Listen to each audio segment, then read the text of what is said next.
Mason Bradley froze mid-scratch, the bloodied fingernails suspended above his forearm as something moved beneath his skin, not around it, under it.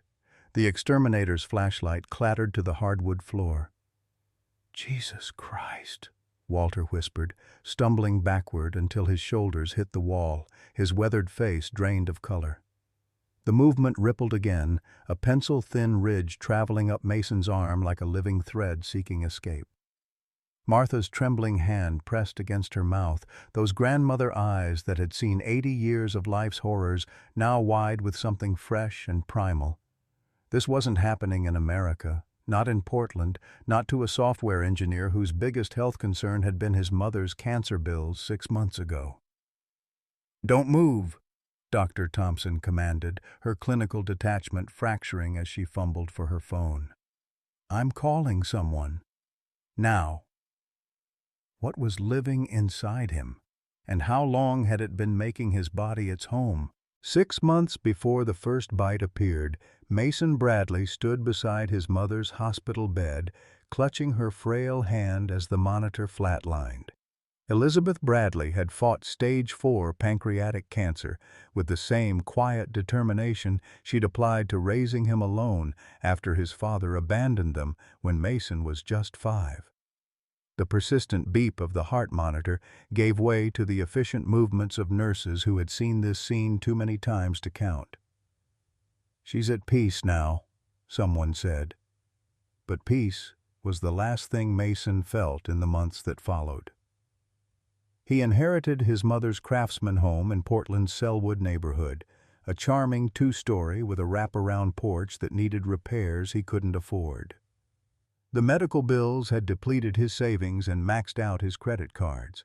At 32, Mason found himself living paycheck to paycheck, his software engineering salary at Tech North barely covering the essentials, while debt collectors called daily. His mother's bedroom remained untouched, door closed. Mason slept in his childhood room, surrounded by faded posters and participation trophies that reminded him of simpler times. Every morning he would pass her door, rest his palm against the wood and whisper, "Morning, Mom," before heading downstairs to make coffee strong enough to push back the exhaustion that never seemed to lift. Mason's only regular visitor was Martha Wilson, the 78-year-old widow next door who brought over casseroles and sourdough bread with alarming frequency. Her husband had been the neighborhood doctor for 40 years before his heart attack 3 winters ago, and she seemed determined to transfer her caregiving instincts to the poor Bradley boy, as she called him. "You're too thin," she'd scold, watching him pick at her homemade lasagna. "Your mama would want you eating proper." Work offered little escape. Mason's team lead had been understanding about his bereavement leave, but the understanding wore thin as deadlines approached. He took to working remotely whenever possible, coding into the early hours when sleep evaded him. Before her illness, Elizabeth had been so proud when Mason was accepted to medical school. "You'll be the doctor your father never was," she'd said. But when the diagnosis came, Mason deferred his acceptance, then ultimately withdrew to care for her. Some dreams weren't meant to be, he told himself, ignoring the medical journals he still subscribed to, but rarely opened. On a Tuesday in October, Mason found a small velvet box while finally cleaning out his mother's nightstand. Inside was a note in her delicate handwriting. "Promise me you'll live a full life, not just exist." Beneath it lay the watch his grandfather had worn as a country doctor decades ago.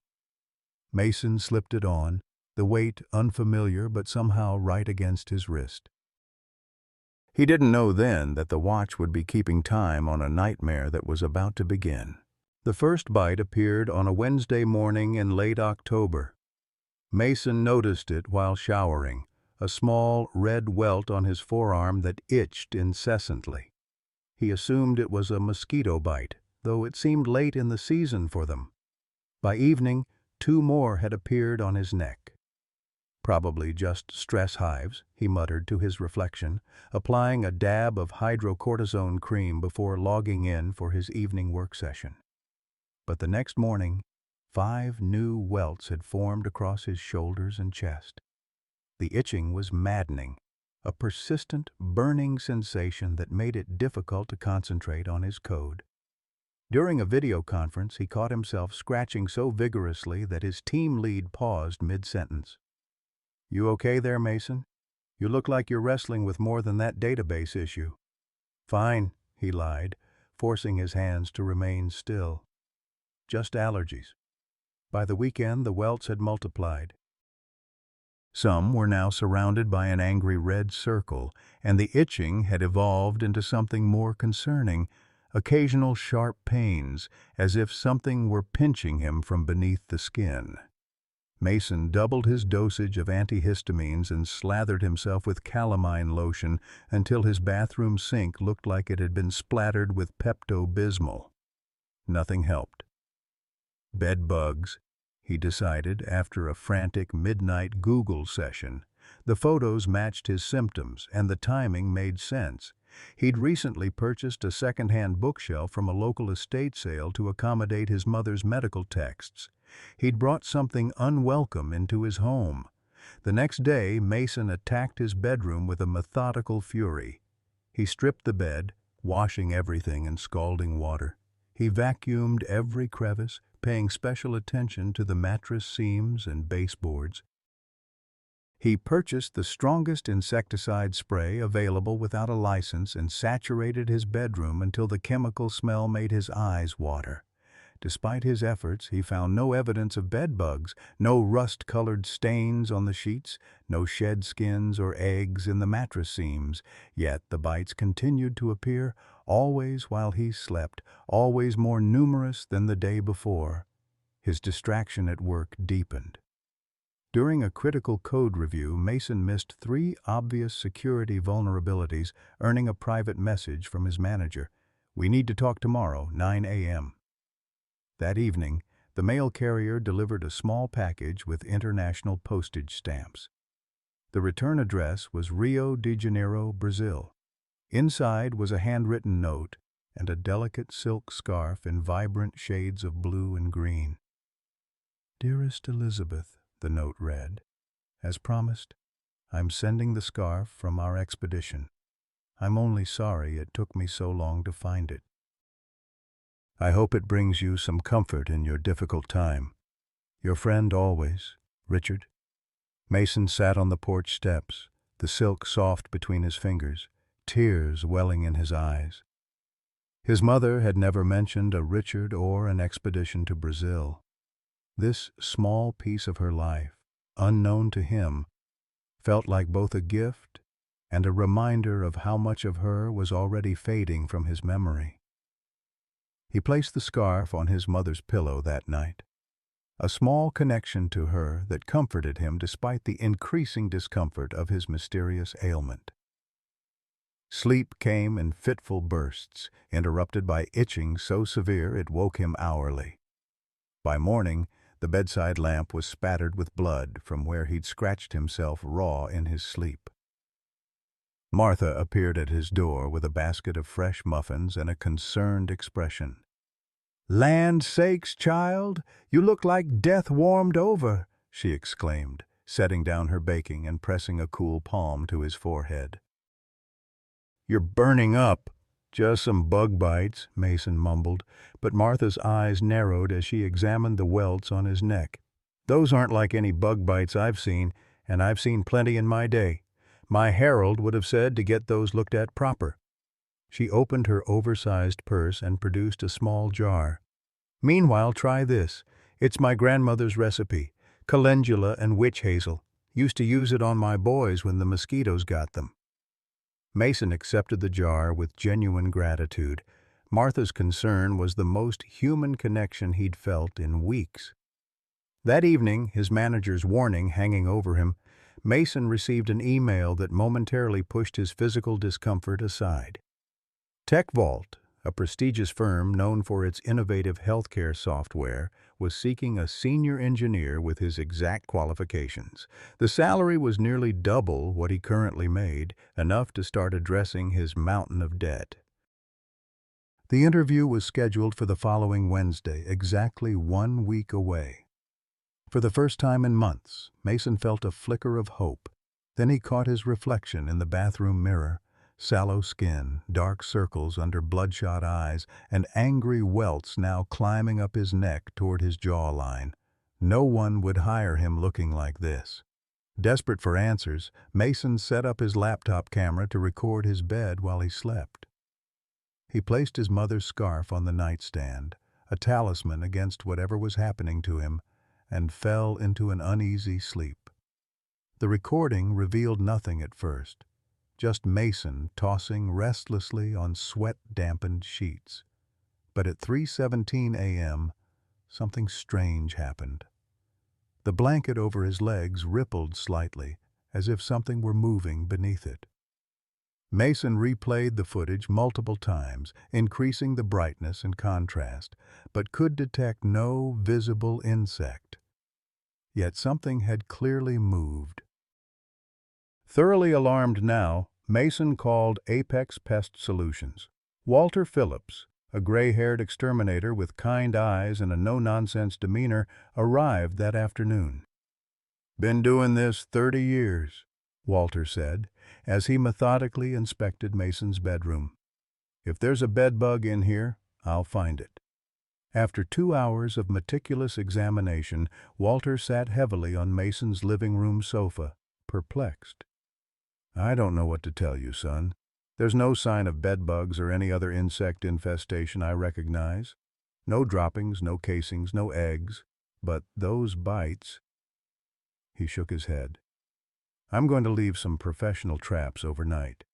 They'll catch even the sneakiest little devils." The next morning, Walter returned to check the traps. All were empty. "I hate to say it," Walter admitted, "but this might not be my area of expertise. These marks—" He gestured to a fresh cluster of welts on Mason's forearm. "They have a central puncture I don't typically see with bedbugs. You need a doctor, not an exterminator."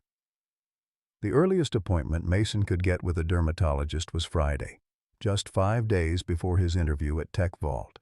Dr. Karen Thompson was a brisk, efficient woman with silver-streaked hair and glasses that magnified her assessing gaze. "How long has this been going on?" she asked, examining the welts with gloved hands. "About 2 weeks now," Mason replied, wincing as she pressed on a particularly tender spot. "And they only appear at night, while you're sleeping?" "Yes, every morning there are new ones." Dr. Thompson frowned, making notes in his chart. "I'm going to take a biopsy of one of these lesions and run some tests. In the meantime, I'll prescribe a stronger topical steroid and an oral antihistamine." Mason left with prescriptions but little confidence. The steroids reduced the inflammation somewhat, but by Sunday he noticed something new and terrifying. Tiny holes had formed in the center of several welts, as if something had broken through the skin. His fever spiked that night, sending him into hallucinatory dreams where insects crawled beneath his skin while his mother watched helplessly from the corner of his bedroom. He woke drenched in sweat, sheets spotted with blood. The next morning, barely able to function, Mason dragged himself next door to check on Martha. He hadn't seen her in 2 days and worried his condition might somehow be contagious. He found her in her garden, pruning roses despite the autumn chill. When she turned to greet him, Mason noticed with horror a familiar-looking welt on her neck. "Martha," he croaked, "that mark on your neck." She touched it absently. "Oh, this. Been itching something fierce for a few days now. Thought it was just my eczema acting up." Mason felt the blood drain from his face. And whatever this was, he had spread it to Martha. Before he could process this new guilt, his phone rang. It was Dr. Thompson. "Mr. Bradley, I've got your biopsy results. The good news is we've identified the cause of your lesions." Her voice was cautious. The bad news is these aren't typical insect bites. The tissue shows an inflammatory response consistent with a parasitic infestation. A what? Mason's voice sounded distant to his own ears. I'd like to refer you to a specialist, Dr. Richard Lawson at Portland University. He's an entomologist who consults on unusual cases like yours. Mason's hand tightened around the phone. Did you say Richard Lawson? Yes? Do you know him? Mason stared at the silk scarf visible through his bedroom window. I think he knew my mother. The Portland University Medical Research Center loomed before Mason like a modernist fortress, all glass and steel rising against the overcast November sky. He checked his mother's watch, still 20 minutes early for his appointment with Dr. Richard Lawson. His arm throbbed where a new cluster of welts had formed overnight, tiny breathing holes now visible in several of them. The elevator carried him to the 4th floor, where a plaque read, Department of Entomology and Parasitology. Mason hesitated before pushing through the double doors. The connection between this Dr. Lawson and the man who'd sent his mother the scarf might be coincidental, but the timing felt significant. Mr. Bradley? A receptionist looked up from her computer. Dr. Lawson is actually ready for you now. He's been expecting you. Mason was led through a laboratory filled with specimen jars and microscopes to a corner office where a tall, silver-haired man stood examining slides. When Dr. Lawson turned, Mason was struck by how tired he looked, deep lines etched around keen blue eyes, shoulders slightly stooped beneath his lab coat. Mason Bradley. He extended his hand, then noticed Mason's hesitation at the sight of his heavily gloved hands. Forgive the precaution. In my line of work, skin contact is sometimes inadvisable. He gestured to a chair. Please, sit. Dr. Thompson sent over your file, but I'd like to hear about these symptoms in your own words. As Mason described the progression of his condition, Dr. Lawson listened intently, occasionally making notes. When Mason mentioned the silk scarf from Brazil, the doctor's pen paused momentarily above his notepad. You said the package came from Rio? Dr. Lawson asked, his tone deliberately casual. Yes. Addressed to my mother, Elizabeth Bradley. Dr. Lawson's expression flickered. Recognition, followed quickly by something Mason couldn't quite identify. Concern? Guilt. Elizabeth Bradley was your mother? Dr. Lawson set down his pen. I knew her many years ago. We were colleagues during a research expedition in the Amazon basin. He rolled up his sleeve, revealing a jagged scar running from wrist to elbow. Your mother saved my life when I contracted a parasitic infection in the field. Mason stared at the scar, his suspicions confirmed. You sent her that scarf. Dr. Lawson nodded slowly. She admired it in a market in Rio. I promised to send it to her someday. His gaze dropped to Mason's forearm, where the welts were visible beneath his rolled-up sleeve.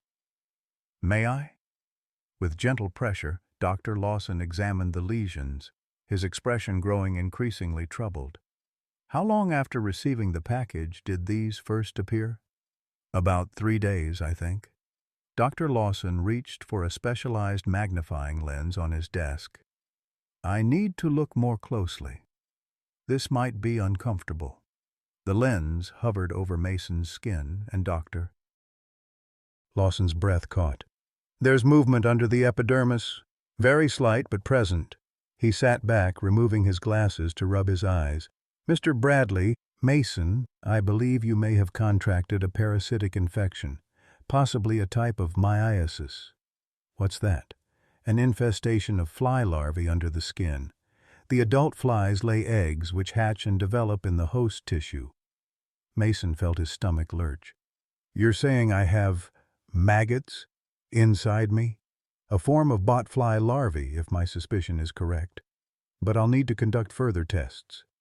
Dr. Lawson's clinical tone couldn't mask his concern. We should check your home as well, if these came from Brazil. My neighbor has a similar mark, Mason interrupted. Martha Wilson. She lives next door. Dr. Lawson's expression darkened. Then we need to move quickly. If this is what I suspect, it could spread. That afternoon, Dr. Lawson arrived at Mason's home carrying specialized equipment. He methodically examined the bedroom, paying particular attention to the silk scarf, which he sealed in a specimen bag with evident reluctance. "Your mother was brilliant, you know," he said as he worked. "One of the finest field researchers I've ever known. Her work on parasitic transmission vectors was groundbreaking." "She never mentioned any of this to me," Mason said, watching as Dr. Lawson ran an ultraviolet light over his mattress. "Elizabeth was private about that chapter of her life. After what happened during our last expedition, many of us were."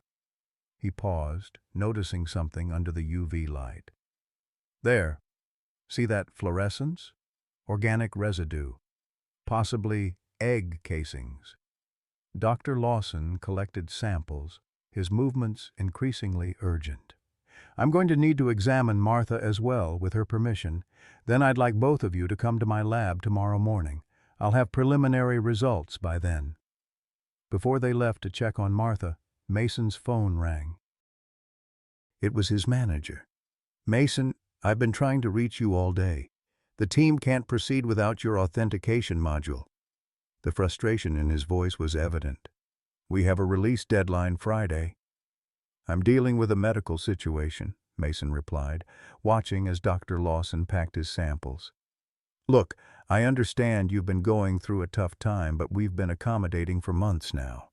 I need to know if you can deliver, or if we should reassign your components." Mason thought of the Tech Vault interview, now just 6 days away. His entire financial future might hinge on maintaining his current job until then.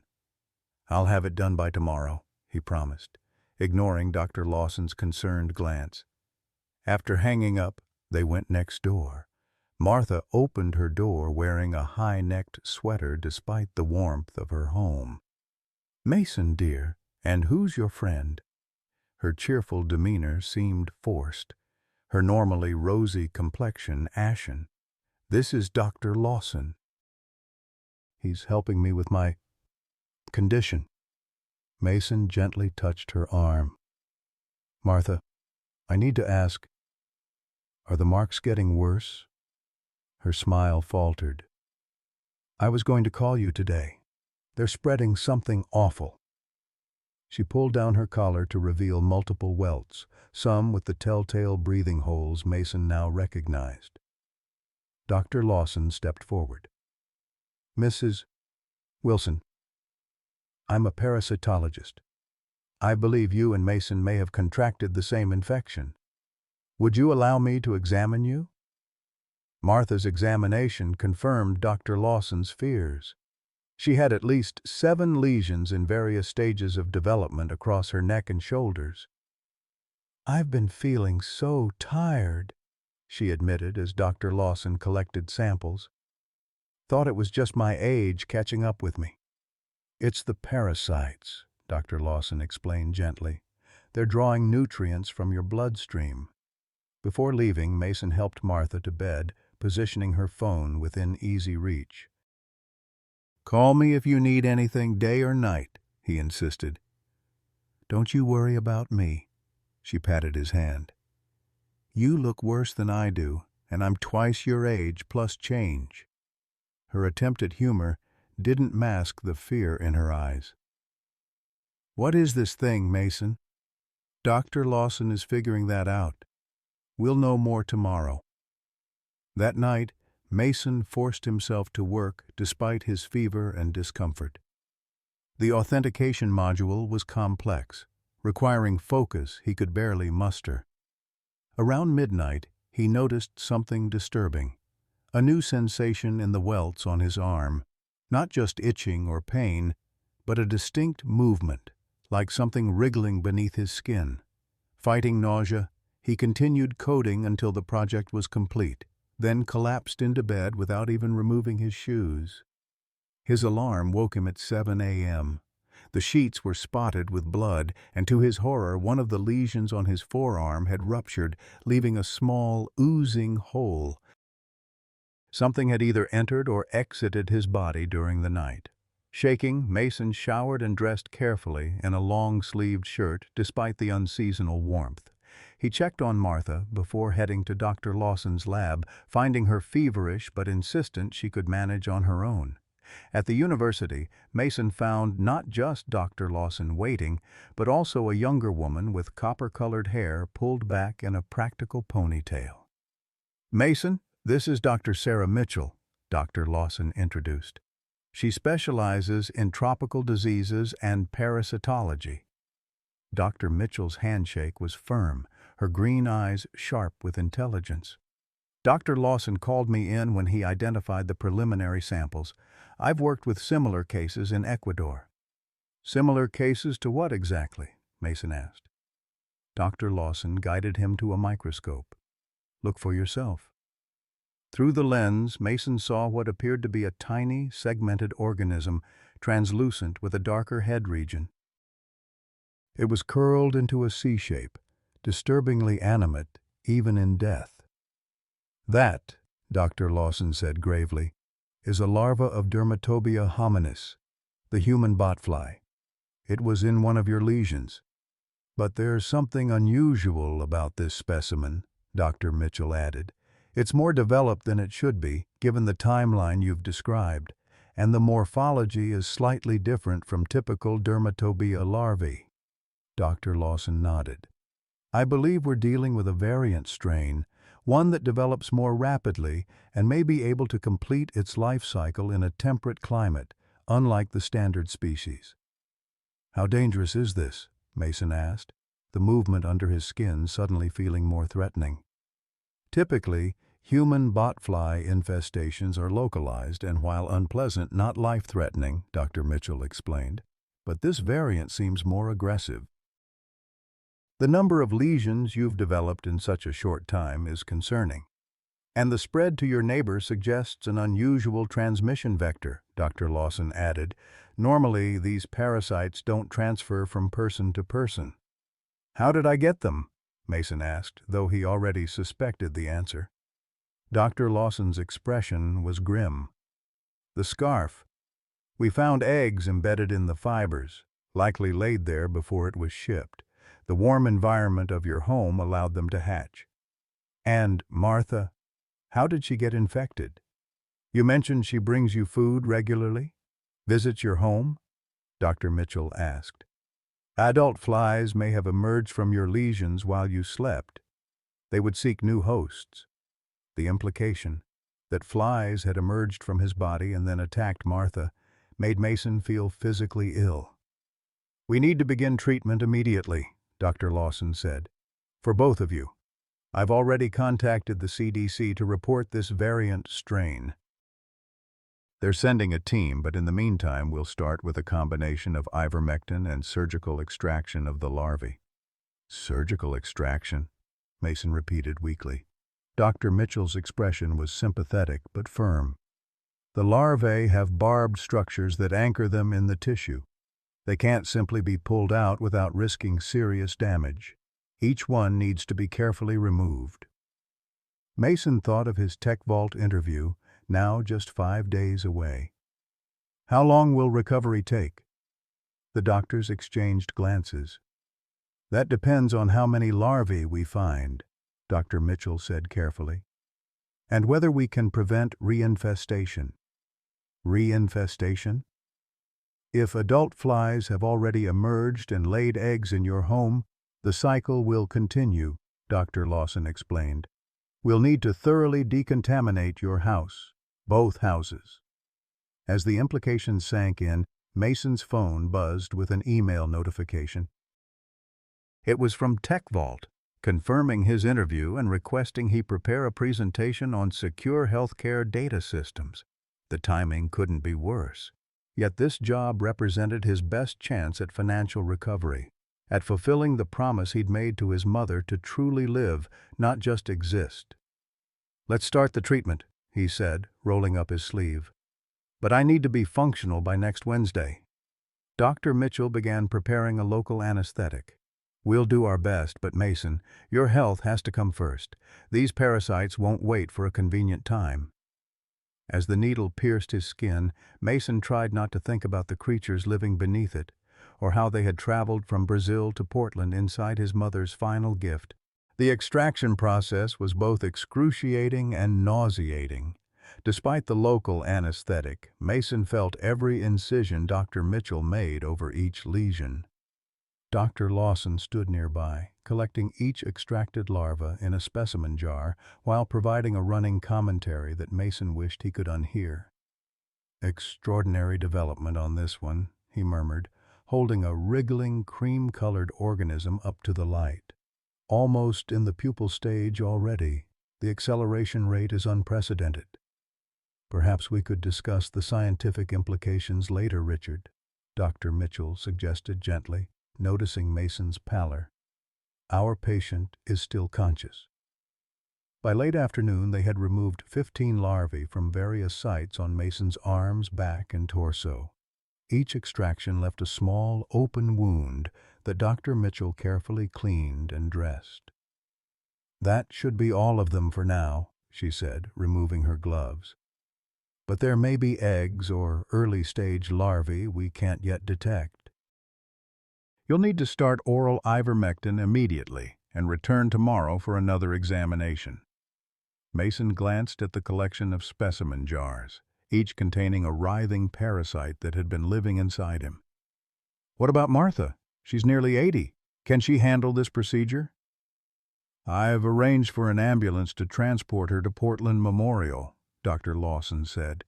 "Her case is concerning given her age and the location of several larvae near her carotid artery.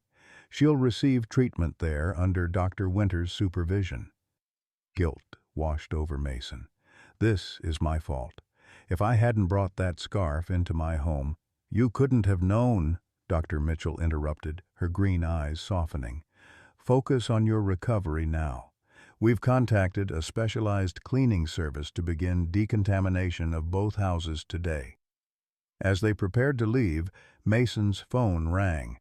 It was his manager again. "Mason, did you complete the authentication module?" His voice was tense.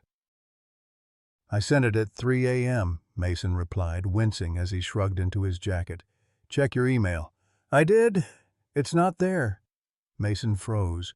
He distinctly remembered hitting send before collapsing into bed. "Let me check my outbox. I'm sure I sent it." To his horror, the email sat in his drafts folder, unsent. In his feverish state, he'd failed to complete the simple action. "I'll send it right now," he promised, forwarding the attachment with trembling fingers. "This is the third deadline you've missed this month," his manager said, disappointment evident. "I'm going to have to put you on a performance improvement plan.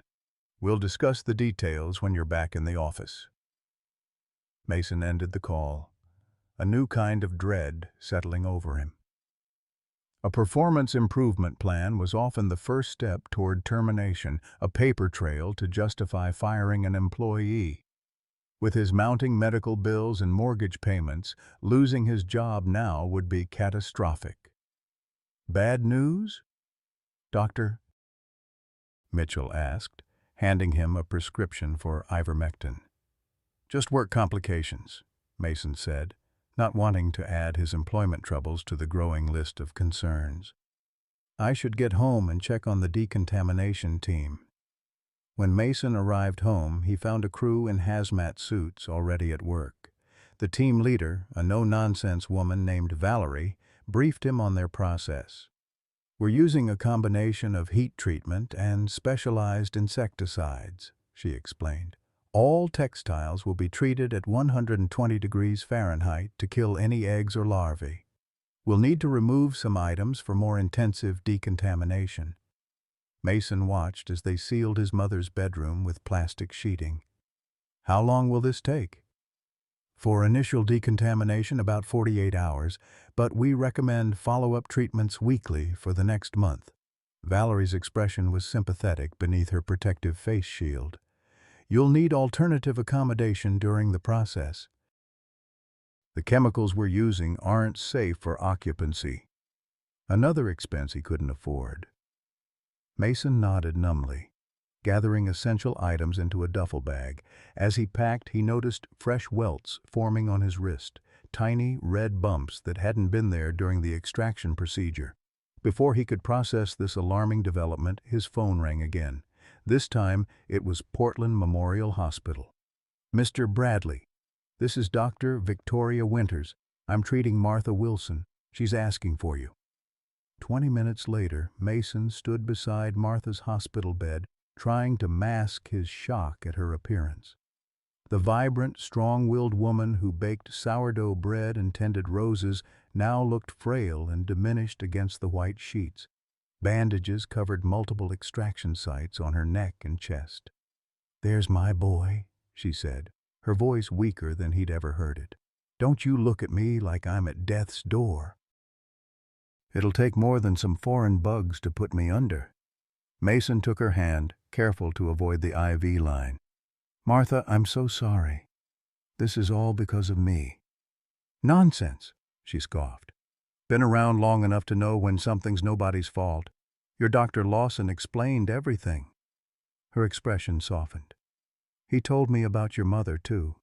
How she saved his life in Brazil all those years ago." "I still don't understand that part of her life," Mason admitted. "She never mentioned any research expeditions." Martha's eyes drifted to the window. "Some experiences change you so deep you can't find words for them. My Harold was like that about Korea. Never spoke of it, not once in 50 years of marriage." Dr. Winters entered the room, clipboard in hand. "Mrs. Wilson's responding well to treatment," she told Mason. "We've extracted 23 larvae so far, and she's starting a course of ivermectin." 23? Mason repeated, horrified at the number. "The infestation was more advanced than we initially thought," Dr. Winters continued. "We're monitoring her closely for secondary infections and anemia." "When can she go home?" Mason asked. "Not for several days at minimum, and her home will need thorough decontamination before it's safe." As if reading his thoughts, Martha squeezed his hand. "Don't you worry about money, Mason. I've got good insurance from Harold's medical practice, and there's plenty set aside for emergencies." "Your health is what matters now," Mason insisted, though financial anxiety gnawed at him. Between the medical bills, home decontamination, and temporary housing, he was facing financial ruin even if he kept his current job. After promising to visit again tomorrow, Mason left the hospital and checked into a budget motel on the outskirts of Portland, the cheapest accommodation he could find on short notice. The room smelled of industrial cleaner and cigarettes, but it was all he could afford. Sitting on the edge of the sagging mattress, Mason examined the new welts on his wrist. Despite the day's extraction procedure, the parasites were returning. He swallowed his first dose of ivermectin, hoping it would kill any remaining larvae before they could develop further. His laptop chimed with an email notification. It was from Tech Vault, requesting additional information for his upcoming interview. Mason stared at the screen, wondering how he could possibly prepare a professional presentation while his body was being consumed by parasites and his life was unraveling around him. The next morning, fresh blood spotted the motel sheets. 3 of the new welts had developed breathing holes overnight. Mason called Dr. Mitchell, who arranged to meet him at the university lab immediately. "This is concerning," she said, after examining the new lesions. "The life cycle is accelerating. These shouldn't have developed breathing apparatus for at least 5 more days. Doctor." Lawson entered the lab, looking as though he hadn't slept. "I've been analyzing the specimens," he said without preamble. "This isn't just a geographical variant of Dermatobia hominis. It's showing characteristics of multiple myiasis-causing species, the rapid development of Cochleomya, the tissue penetration of Dermatobia, and the reproductive capacity of Chordilobia." "Is that natural?" Mason asked, wincing as Dr. Mitchell began extracting a larva from his wrist. "No," Dr. Lawson said grimly. This appears to be a hybrid species, possibly the result of environmental pressures in regions where multiple species now overlap due to deforestation and climate change. Dr. Mitchell dropped another wriggling specimen into a collection jar. The CDC team arrives tomorrow. Until then, we need to accelerate treatment. I'd like to admit you to Portland Memorial alongside Martha. I can't, Mason protested. The Tech Vault interview is in 4 days. It's my best chance at a job that could cover these medical expenses. Mason, Dr. Mitchell said gently, you're in no condition for a job interview. These parasites are multiplying faster than we can extract them. Without aggressive intervention, you could face serious complications: anemia, secondary infections, even sepsis. Then give me the aggressive intervention as an outpatient, Mason insisted. I'll do whatever treatments you recommend, but I need to prepare for this interview. The doctors exchanged concerned glances. There is another option, Dr. Lawson said slowly. A more intensive ivermectin protocol combined with application of petroleum jelly to occlude the breathing holes, forcing the larvae to the surface. It's uncomfortable and carries risks, but it can be managed outside the hospital. I'll do it, Mason said immediately. Dr. Mitchell looked skeptical but nodded. I'll prepare the protocol. But Mason, you need to understand, your health has to come first. If your condition worsens, we'll have no choice but to hospitalize you. Over the next 3 days, Mason's life fell into a grueling routine. Mornings began with self-examination for new lesions, followed by application of the occlusion treatment that caused the larvae to struggle painfully beneath his skin as they slowly suffocated. Dr. Mitchell would meet him at the university each afternoon to extract any parasites that had surfaced, then apply antibiotic ointment to the open wounds. Between treatments, Mason divided his time between visiting Martha, whose condition was slowly improving, and preparing his presentation for Tech Vault. He worked from the motel room, fighting waves of fever and fatigue as the parasites continued their assault on his body. The decontamination team called with more bad news. They'd found evidence of adult flies in both houses, suggesting the parasites had already completed their life cycle and begun reproducing. The treatment timeline would need to be extended, and all soft furnishings would require special processing. We're essentially dealing with an established colony, Valerie explained. It's rare to see this level of infestation develop so quickly. By Tuesday evening, the night before his interview, Mason was running on determination alone.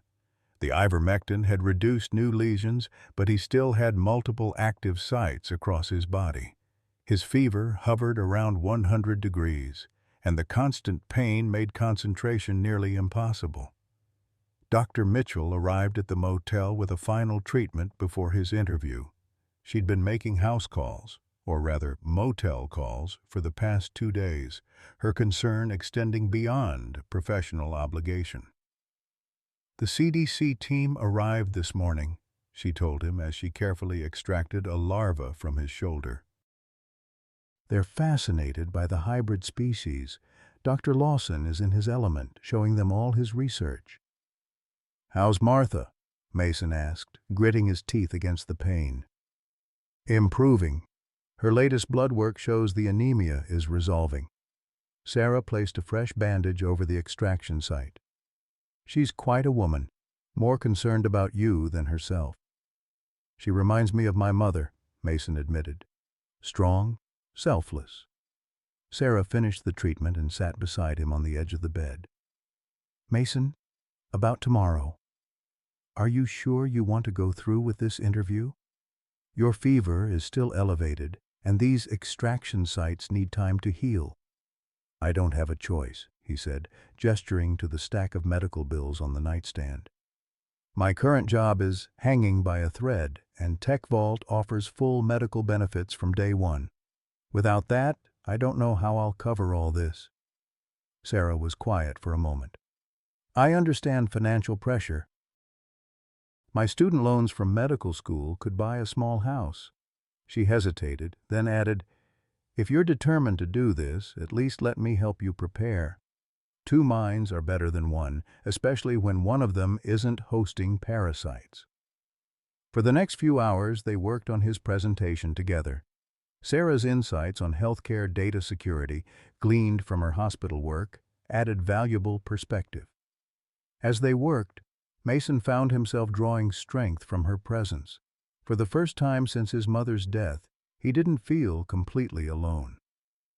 When Sarah finally left around midnight, Mason felt more prepared than he'd dared hope. But as he tried to sleep, the parasites beneath his skin seemed to writhe with renewed vigor, as if sensing his plans to escape their grip, both physically and financially. His last thought before drifting into uneasy sleep was of his mother's note. "Promise me you'll live a full life, not just exist." Tomorrow's interview wasn't just about money or career advancement, it was about keeping that promise. The morning of the Tech Vault interview dawned gray and drizzly, typical November weather for Portland. Mason awoke to sheets spotted with blood and the familiar nauseating sensation of movement beneath his skin. 3 new lesions had formed overnight on his chest, despite the aggressive ivermectin regimen.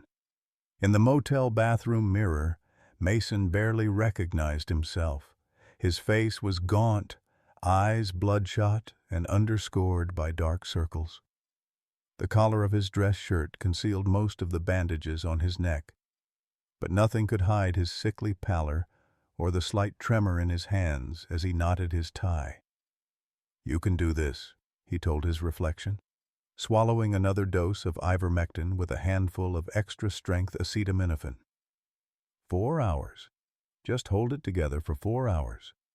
The Tech Vault headquarters occupied the top floors of a gleaming downtown high-rise. Mason arrived 30 minutes early, using the time to collect himself in the lobby restroom. He checked his bandages, confirming none were visible with his suit jacket on, then rehearsed key points of his presentation one final time.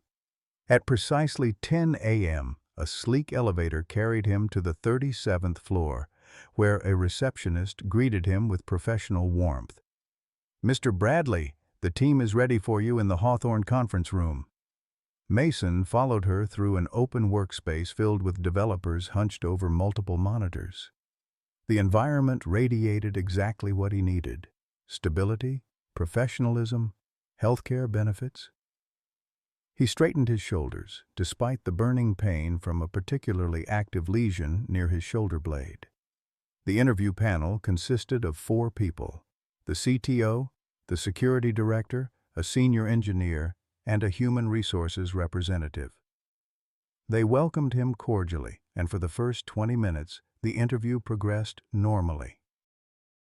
Mason answered questions about his experience, his approach to secure coding practices, and his familiarity with healthcare data regulations. Then came the presentation. Mason connected his laptop to the projector and began explaining his proposed architecture for a secure patient data exchange system. Halfway through, he noticed something alarming: a small, dark spot forming on the cuff of his white shirt. One of the lesions on his wrist had begun bleeding through the bandage. Casually adjusting his position to hide his wrist beneath the conference table, Mason continued his presentation, fighting to maintain focus as beads of sweat formed on his forehead. The room seemed to waver slightly, the faces of the interview panel blurring at the edges of his vision. "Mr. Bradley?" The CTO's voice cut through the fog in his mind. "You were discussing the encryption protocol?" "Yes, of course," Mason said, struggling to find his place in the presentation. "The system implements a multi-layered approach with SHA-256 hashing for stored data and—" A sharp, stabbing pain shot through his shoulder, so intense that Mason momentarily lost his train of thought. Something was moving, pushing against his skin from the inside with greater force than before. "I apologize," he said, loosening his tie slightly. "As I was saying, the encryption protocol ensures that even in the event of a breach—" The security director leaned forward, her brow furrowing with concern. "Mr. Bradley, "Are you feeling all right? You look quite unwell." "I'm fine," Mason insisted, though the room had begun to tilt. "Just fighting off a mild bug." He forced himself to continue, but the words on his slides seemed to swim before his eyes. The pain intensified, spreading from his shoulder down his arm and across his chest. Something was happening. The parasites were becoming more active, as if agitated by his stress and elevated body temperature.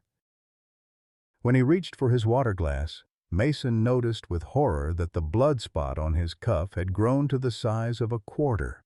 Worse, he could feel warm wetness spreading across his back where another lesion had apparently ruptured beneath his shirt. The HR representative exchanged glances with the CTO. "Perhaps we should take a short break?" "No, I'm almost finished," Mason said desperately. Just a few more minutes and he could escape to the restroom, address the bleeding, and return to complete the interview. He couldn't lose this opportunity, not when financial salvation was so close. He advanced to the final slide, summarizing his approach, when a new sensation stopped him mid-sentence. Something was moving visibly beneath the skin of his hand, a rippling bulge traveling from his wrist toward his fingers. The security director stood abruptly. "Mr. Bradley, you're bleeding." Mason looked down to see blood now seeping through his jacket sleeve, forming a dark stain on the polished conference table. The movement beneath his skin had become more pronounced, unmistakable to anyone watching. "I can explain," he began, but the world suddenly tilted sharply. His legs buckled, and he grabbed the edge of the table to steady himself, accidentally knocking over his water glass. As the interview panel rose in alarm, Mason felt something tear inside his shirt, a ripping sensation followed by excruciating pain. "Call an ambulance!" someone shouted as Mason collapsed to his knees. Through the haze of pain and humiliation, he was vaguely aware of the HR representative on the phone while the CTO knelt beside him. "Mr. Bradley, don't move. Help is coming." Mason wanted to apologize, to explain that this wasn't how he normally conducted himself in professional settings, but the words wouldn't come. Instead, he watched with detached horror as a small, pale shape wriggled from beneath his shirt cuff and onto the floor, a fully formed larva, larger than any Dr. Mitchell had extracted, now writhing on the polished hardwood. The security director screamed, backing away from the creature. "What is that thing?" "It was inside him," the senior engineer said, his face pale with shock. "It came out of his arm." Mason's last conscious thought before darkness claimed him was that he'd failed the interview, failed to secure his financial future, failed to keep his promise to his mother. He awakened to the rhythmic beeping of hospital monitors and the antiseptic smell of a treatment room. Dr. Victoria Winters stood over him, her expression grave as she examined a series of X-ray images displayed on a wall-mounted screen. "Welcome back, Mr. Bradley," she said, noticing his open eyes. "You're at Portland Memorial." "You collapsed during your job interview." Memory returned in a humiliating flash. "How bad is it?" Dr. Winters gestured to the X-rays. "We've identified multiple advanced stage larvae throughout your soft tissue. The largest concentration is in your upper back and shoulders, but they've spread to your extremities as well. Some appear to be entering the pupal stage, which explains the increased movement and pain you experienced." "The interview," Mason began, "is the least of your concerns right now," Dr. Winters interrupted firmly. "We need to perform emergency extraction surgery. The mature larvae are causing tissue damage and putting you at risk for secondary infection and sepsis." Mason closed his eyes, defeated. "Do whatever you need to do. Dr. Mitchell is assembling the surgical team now. She's been quite insistent on being involved in your treatment." Before Mason could respond, the treatment room door opened and Sarah Mitchell entered, already dressed in surgical scrubs.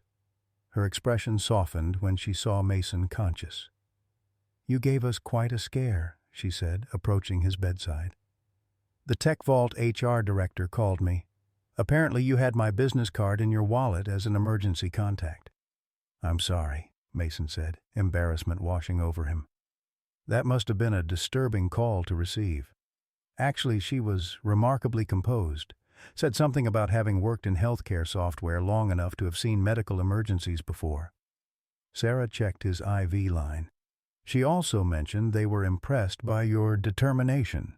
Apparently, most people don't continue presenting while actively bleeding. A humorless laugh escaped Mason. "I doubt that's enough to overcome the memory of parasites emerging during a job interview." Sarah's expression turned serious. "Mason, the imaging shows extensive infestation. These larvae are more developed than we anticipated. Dr. Lawson believes they're accelerating toward pupation, the stage before they emerge as adult flies." "How many are there?" She hesitated. "The preliminary count from the imaging is 42 distinct organisms. There may be more that aren't visible on X-ray." The number was staggering. Mason tried to process what it meant. 42 parasitic creatures living inside him, feeding on his tissue, preparing to emerge as flies. "And Martha, how is she?" "Stable, but we've had a setback. New lesions developed overnight, similar to yours." Sarah adjusted his blanket with gentle hands. "Dr. Lawson is with her now. The CDC team is involved in both your cases." A nurse entered with a clipboard of consent forms. As Mason signed them with a shaking hand, Dr. Winters returned with disturbing news. "We've just received word of 3 more cases admitted to Providence Portland Medical Center," she said. "All with similar presentations, all with connections to either you or Mrs. Wilson." "Who?" Mason asked, dread settling in his stomach. "Your next-door neighbor on the other side, Mr. Garvey, the mail carrier for your route, and the real estate agent who showed a house on your street last week." The implications were horrifying. The infestation was spreading beyond Mason and Martha, potentially establishing itself in the broader community. "The CDC is implementing containment protocols," Dr. Winters continued. "Your entire neighborhood is being evaluated for possible exposure." "This is my fault," Mason said, the weight of guilt crushing him. "If I hadn't brought that scarf into my home—" "This isn't about assigning blame," Dr. Winters said firmly. "It's about containing a potential public health situation." As the pre-surgical team began preparing him for the procedure, Mason caught fragments of a conversation between Dr. Winters and a CDC official in the hallway. Potential for wider spread if adult specimens have already emerged. Considering neighborhood quarantine measures.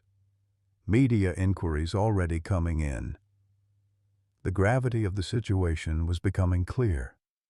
This wasn't just about his personal health crisis anymore. It was evolving into a community-wide threat. The surgical suite was brightly lit and crowded with medical personnel. Mason recognized Dr. Lawson among them, now dressed in surgical garb, his earlier academic demeanor replaced with intense focus. 3 CDC officials observed from behind a glass partition, their expressions grim. "We're going to put you under general anesthesia," Sarah explained as the anesthesiologist prepared the medication. "The extraction process is extensive and would be too painful to tolerate while conscious." Mason nodded, his gaze fixed on the surgical instruments arranged on a nearby tray, scalpels, forceps, and specialized extraction tools he'd never seen before. "When I wake up, will they all be gone?" he asked. Sarah's eyes conveyed what her masked face couldn't. "We'll remove every parasite we can identify. But Mason, given the life cycle stage and the number we're dealing with, there's a possibility some may have already transitioned to the next phase." "Meaning?" "Meaning some might have already emerged or migrated to areas we can't surgically access." She squeezed his hand. "We're going to do everything we can." As the anesthesia began to take effect, Mason's last conscious thought was of his mother's scarf, the vibrant blue and green silk that had carried death into his home, a final unintended betrayal from beyond the grave. The surgery lasted nearly 6 hours. When Mason finally regained consciousness in the recovery room, Sarah was beside him, still in her surgical cap, exhaustion evident in the slump of her shoulders. "We removed 38 larvae," she said when she noticed him awake. "Most were in the advanced larval stage, some beginning pupation." "And the others?" Mason's voice was raspy from the intubation tube. "4 had already pupated and migrated. We couldn't locate them." Her expression was troubled. "Dr. Lawson believes they may have emerged as adult flies while you were in the Tech Vault offices." The implication was clear. Mason had potentially released adult parasitic flies in the very place he'd hoped would save his financial future.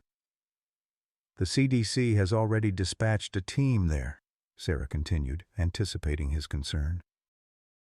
"They're implementing containment protocols and evaluating everyone who was in the building." Mason closed his eyes, overwhelmed by the cascading consequences of what had begun as a simple gift, a silk scarf from his mother's past. "There's something else you should know," Sarah said, her voice gentler now. "While you were in surgery, Martha experienced cardiac arrhythmia. The parasitic infection, combined with her age, put significant stress on her heart." Fear clutched at Mason's chest. "Is she—" "She's in the ICU, stable for now, but her condition is serious." As Mason processed this news, a commotion erupted in the hallway outside his room. Raised voices and hurried footsteps suggested something urgent was underway. Sarah went to investigate, returning moments later with Dr. Lawson, who looked more haggard than ever. "2 more cases just arrived," he said without preamble, "both in critical condition with advanced infestations. One is a barista from the coffee shop near your home. The other is the cleaning service supervisor who was overseeing your home decontamination." "How is this spreading so quickly?" Mason asked. Dr. Lawson's expression was grim. "This hybrid species appears to have a shortened life cycle and enhanced reproductive capacity. The adult flies are emerging, mating, and laying new eggs within days rather than weeks." "We're implementing a broader containment strategy," Sarah added. "The CDC is establishing a perimeter around the affected area. All cases are being centralized here at Portland Memorial." Outside the window, Mason could see news vans gathering in the hospital parking lot, their satellite dishes raised like sentinels. What had begun as his personal medical crisis was rapidly becoming a public health emergency, one that bore his unintentional signature. "Rest now," Sarah said, adjusting his IV drip. "You've just undergone major surgery." "We'll talk more when you're stronger." But as she turned to leave, Mason caught her hand. "Sarah, wait. There's something I need to know." He met her eyes, needing the truth, however difficult. "How bad is this going to get?" The hesitation before her answer told him everything.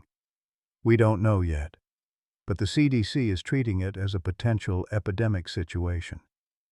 As darkness fell outside his hospital window, Mason watched the lights of emergency vehicles reflecting against the low clouds, casting an eerie glow over Portland.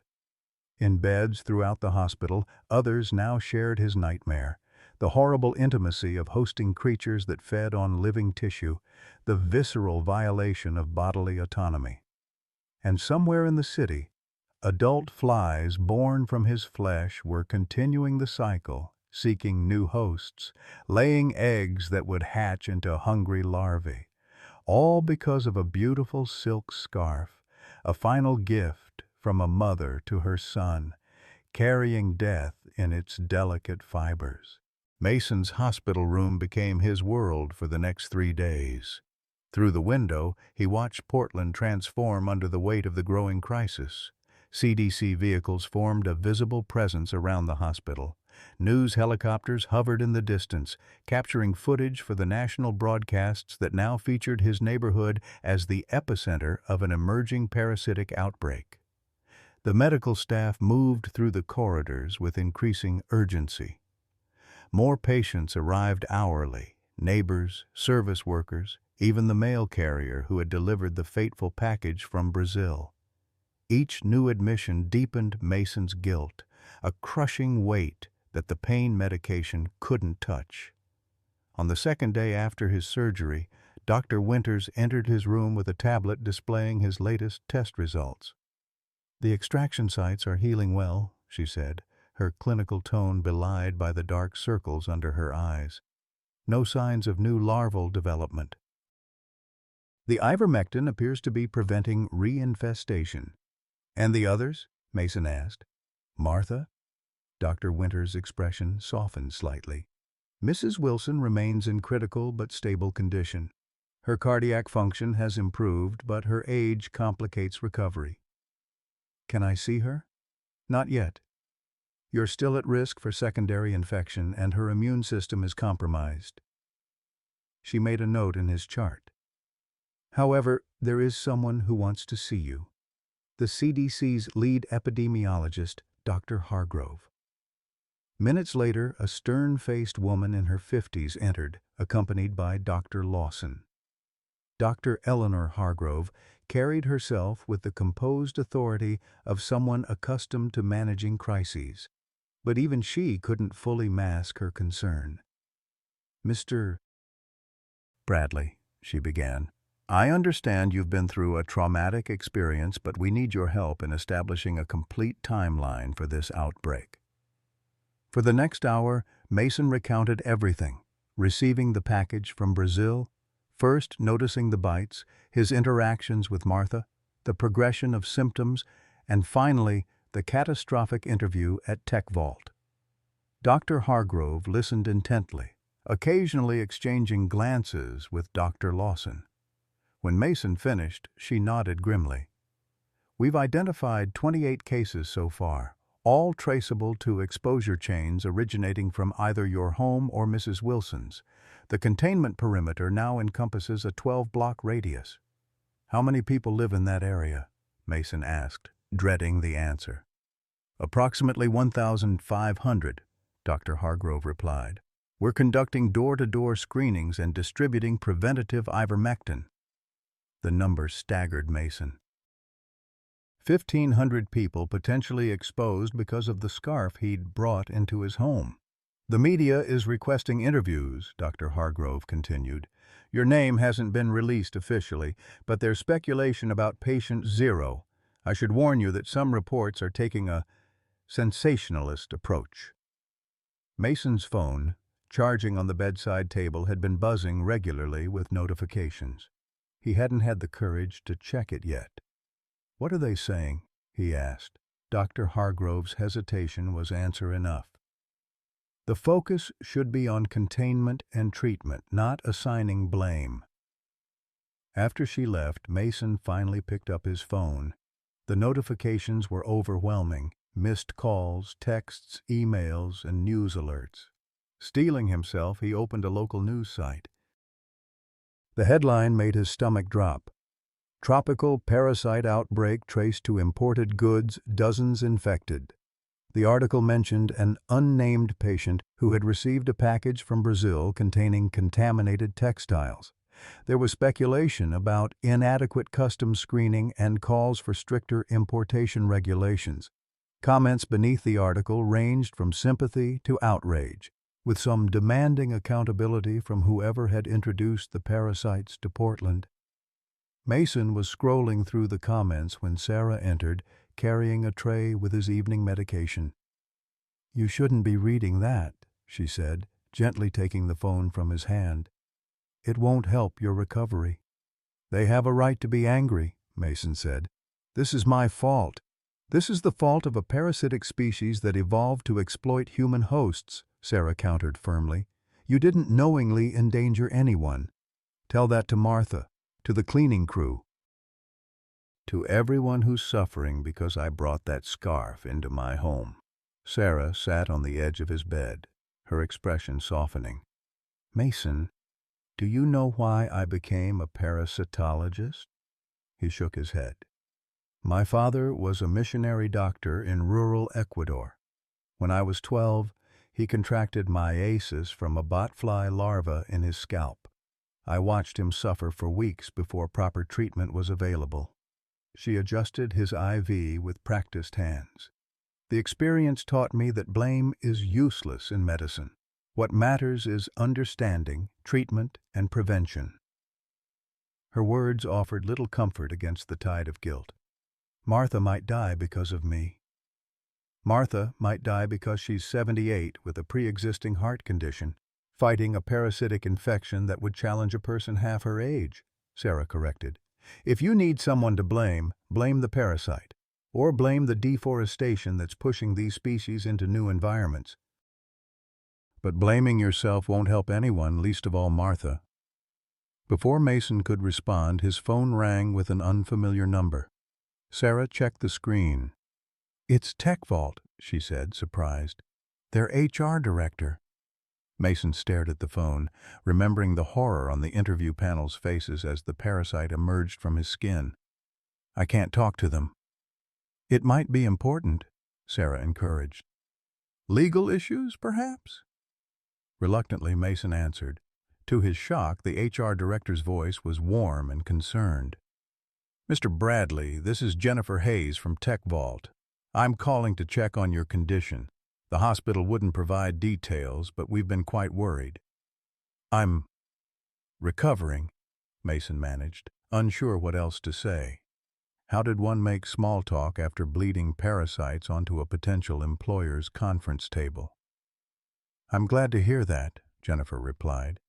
"The CDC has been thorough in their response here. Everyone who was in the building has been screened and given preventative medication." "I'm so sorry about what happened," Mason said, the words inadequate against the magnitude of the disruption he'd caused. "Mr. Bradley, Mason, that's actually why I'm calling. Our CTO was extremely impressed with what he saw of your presentation before the medical emergency. Your architecture design addressed security vulnerabilities we've been struggling with for months." Mason could hardly process what he was hearing.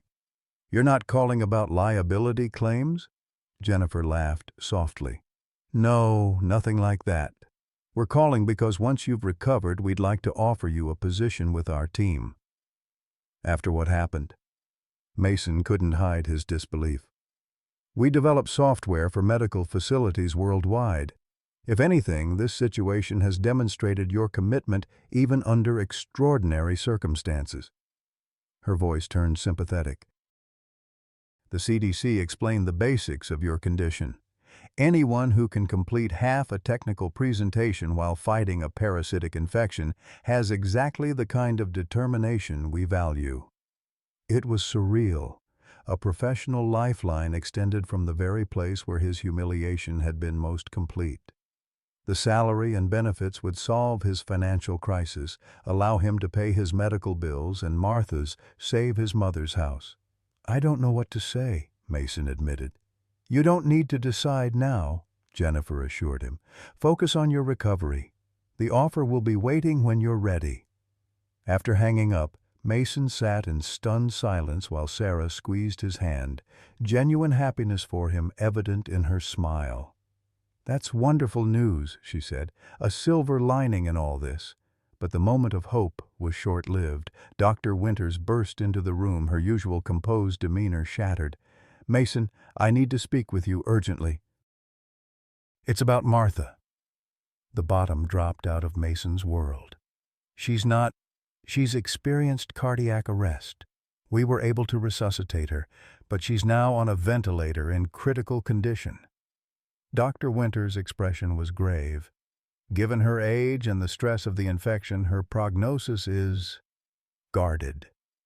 "I need to see her," Mason insisted, already trying to rise from the bed despite the pull of IV lines and the fresh pain from his surgical sites.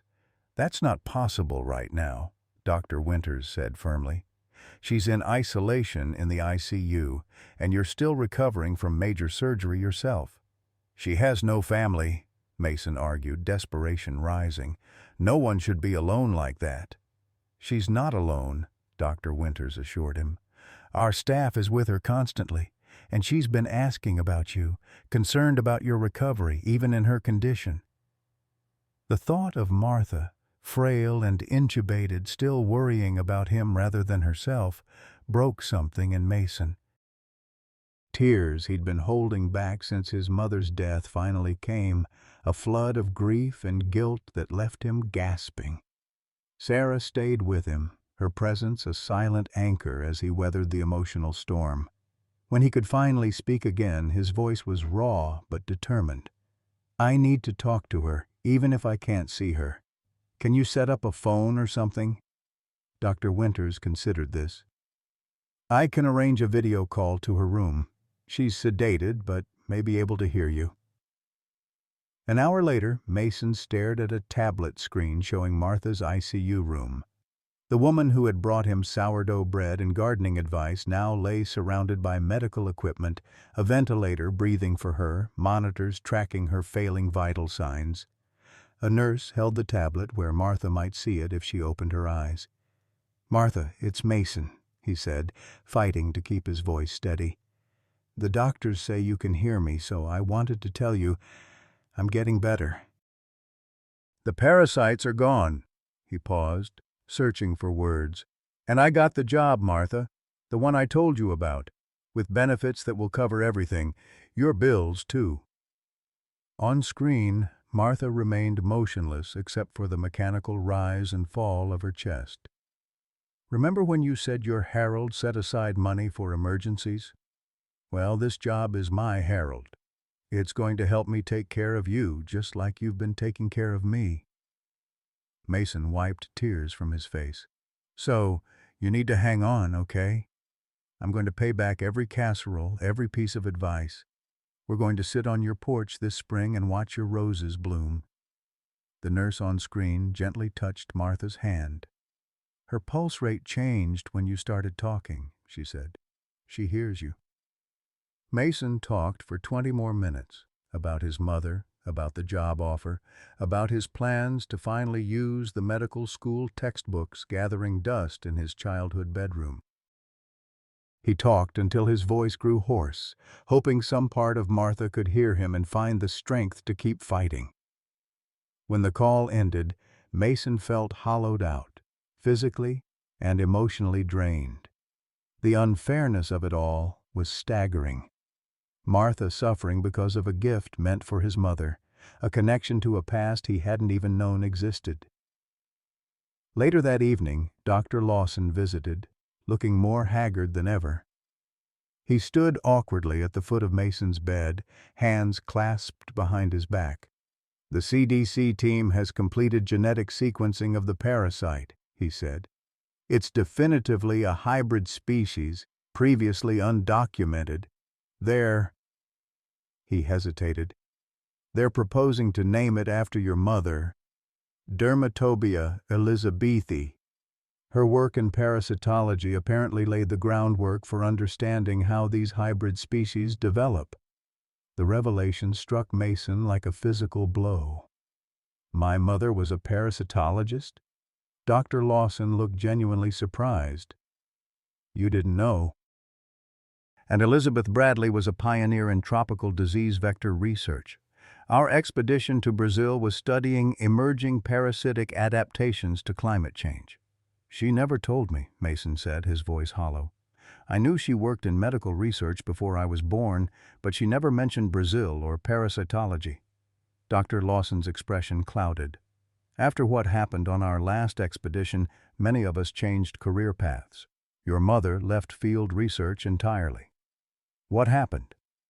Dr. Lawson rolled up his sleeve, revealing the scar Mason had noticed during their first meeting. We were studying a particularly aggressive strain of myiasis-causing flies in a remote region. I was infected. The local medical facilities were primitive. Your mother performed emergency surgery that saved my life, but... He trailed off, lost in memory. But what? Another researcher wasn't so fortunate. The infestation reached his bloodstream, causing sepsis. We couldn't evacuate him in time. Dr. Lawson's voice grew distant. Elizabeth never forgave herself for not being able to save him. He was more than just a colleague to her. Mason felt a chill. Who was he? Dr. Lawson met his gaze directly. His name was Robert Bradley, your father. The revelation hit Mason with stunning force. The father he'd believed had abandoned them had actually died in Brazil, victim of the same parasites now threatening Portland. His mother had carried that truth alone all these years, never burdening her son with the horror of how his father had died. "She told me he left us," Mason whispered. "My whole life, I thought he walked away." "She wanted to protect you from the truth," Dr. Lawson said gently. "Elizabeth believed you would choose the same path if you knew your father died a hero, trying to understand diseases that threatened vulnerable populations. She didn't want to lose you to the same work that took him." The room seemed to tilt as Mason's understanding of his own history underwent a seismic shift. His father hadn't abandoned them. He had died serving others. His mother's insistence that Mason pursue engineering rather than medicine suddenly made sense, as did her reaction when he was accepted to medical school. "The scarf," Mason said suddenly. "Why would she ask for it after everything that happened there?" Dr. Lawson looked down. "She was diagnosed with terminal cancer. People often seek closure, connections to significant moments in their lives. That scarf, she was wearing it the day she met your father." The final piece fell into place. His mother's last request for a memento of where her life with Mason's father had begun, not knowing it carried the same death that had taken him. "I need to be alone," Mason said, the weight of these revelations crushing him. After Dr. Lawson left, Mason lay in the darkness, reconstructing his family history with this new information. The father he'd resented had actually been a hero. The mother who'd raised him alone had carried not just the burden of single parenthood, but the trauma of watching her husband die from the very parasites now threatening her son. The unfairness of it all, the cosmic cruelty of the same rare parasites claiming both his father in Brazil and now potentially Martha in Portland, left Mason breathless with grief and rage. He'd lost his father to these creatures before he could know him. He might lose Martha too. And throughout Portland, others were suffering because of a tragic connection to his family's past that he hadn't even known existed. In the darkest hour of the night, Mason found himself contemplating the most desperate thoughts. If he hadn't survived his mother's cancer, if he hadn't been there to receive the package from Brazil, none of this would be happening. Martha would be baking bread in her kitchen. His neighbors would be going about their lives, untroubled by parasites burrowing beneath their skin. The thought of ending it, of finding some final escape from the guilt and grief, surfaced with disturbing clarity. His mother's pills were still in her bathroom cabinet at home. It would be simple, painless, an end to the cascade of suffering he had unwittingly unleashed. With trembling hands, Mason reached for his phone and found himself dialing the suicide prevention hotline before he fully realized what he was doing. "This is the crisis line," a calm voice answered. "How can I help you tonight?" Mason opened his mouth to speak, but only a choked sob emerged. "It's okay," the voice continued gently. "Take your time. I'm here to listen." "I've caused so much harm," Mason finally managed. "People are suffering because of me." "That sounds like an enormous burden to carry," the counselor said. "Can you tell me more about what's happening?" For the next 30 minutes, Mason poured out his story. The loss of his mother, the scarf from Brazil, the parasitic outbreak, Martha's critical condition, the revelation about his father. The counselor listened without judgment, occasionally asking questions that helped Mason articulate his feelings of guilt and despair. "It sounds like you're carrying responsibility for events far beyond your control," the counselor observed. From what you've described, you had no way of knowing the scarf carried these parasites. But if I hadn't brought it into my home, we can't change the past, the counselor interrupted gently. We can only decide how to move forward from here. You mentioned this woman, Martha, how important she is to you, and this new job opportunity. These suggest your story isn't finished yet. As they talked, Mason found himself remembering his mother's note. Promise me you'll live a full life, not just exist. She hadn't written those words expecting him to collapse under guilt for circumstances he couldn't control. She had wanted him to find purpose, meaning, to truly live despite the pain life inevitably brought. When the call ended, Mason felt drained, but somehow lighter. The darkness that had threatened to consume him had receded, not gone, but no longer overwhelming. He still carried the weight of what had happened, but the counselor's words had created just enough space to breathe, to consider a future beyond this moment of crisis. Outside his window, the first gray light of dawn was breaking over Portland. In hospital rooms throughout the city, others fought their own battles against the parasites he had unwittingly introduced. In the ICU, Martha clung to life, her strength perhaps bolstered by his promise to be there when her roses bloomed. He couldn't undo what had happened, but perhaps, like his mother after losing his father, he could find a way forward through the grief and guilt, a path that honored those who suffered by refusing to surrender to despair. The next morning, Mason awoke to the sounds of urgent activity in the hospital corridor. Nurses rushed past his door, their conversations clipped and tense. Through his window, he could see additional CDC vehicles arriving in the parking lot, their official markings stark against the gray Portland sky. Dr. Winters entered his room, her face drawn with fatigue. "How are you feeling today?" she asked, checking his vitals with mechanical efficiency. "Better physically," Mason answered. "What's happening out there? It seems busier than yesterday." Dr. Winters hesitated, clearly weighing how much to share. "We've had an influx of new cases overnight. The containment zone has been expanded to 20 blocks. How many people now?" 47 confirmed cases, with another 30 suspected. She made a notation in his chart. "The good news is that we've refined the treatment protocol. The extraction surgeries are becoming more efficient, and we're seeing good results with the ivermectin regimen." "And Martha?" Mason asked, dreading the answer. Dr. Winters' expression softened slightly. "Still critical, but she made it through the night. Her cardiac function has stabilized somewhat. It's not a recovery yet, but it's a positive sign." A tentative knock at the door interrupted them. Sarah Mitchell entered, carrying a tablet and looking uncharacteristically nervous. "Mason, there's something you should see," she said, glancing at Dr. Winters, who nodded and excused herself. Sarah sat on the edge of his bed and handed him the tablet. On screen was a national news broadcast, the anchor's serious expression framed by alarming graphics about the Portland parasite outbreak.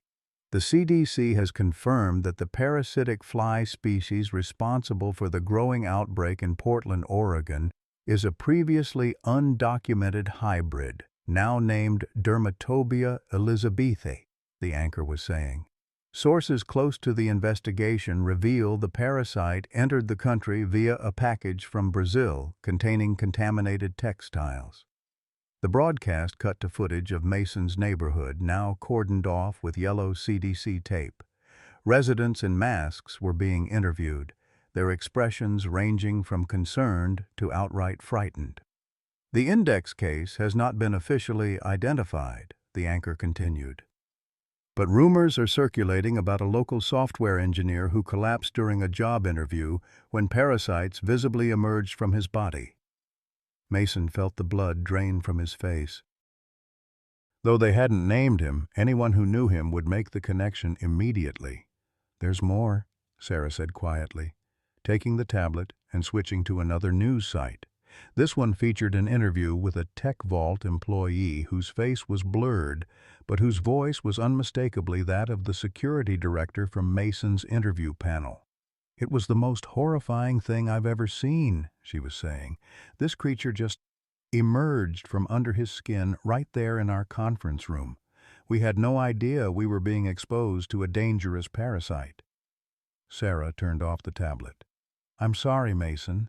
The story has gone national. Dr. Lawson is being inundated with interview requests, and the hospital PR department is fielding calls about you specifically." Mason leaned back against his pillows, a new kind of dread washing over him. His private medical nightmare was becoming public spectacle, his identity thin veil away from exposure. "What do I do?" he asked. "For now, nothing," Sarah advised. "The hospital is protecting your privacy and the CDC hasn't released your name. Focus on your recovery." But recovery seemed a distant prospect as Mason's phone began buzzing with messages from colleagues and acquaintances who had connected the dots. Some expressed concern and support, but others were accusatory, demanding to know if he was responsible for the outbreak that had their neighborhood under quarantine. By afternoon, the media frenzy had intensified. A local reporter somehow obtained Mason's hospital room number and tried to gain access, only to be turned away by security. Dr. Hargrove from the CDC arrived to discuss the situation, her expression grave. "Mr. Bradley, I need to be direct with you," she said.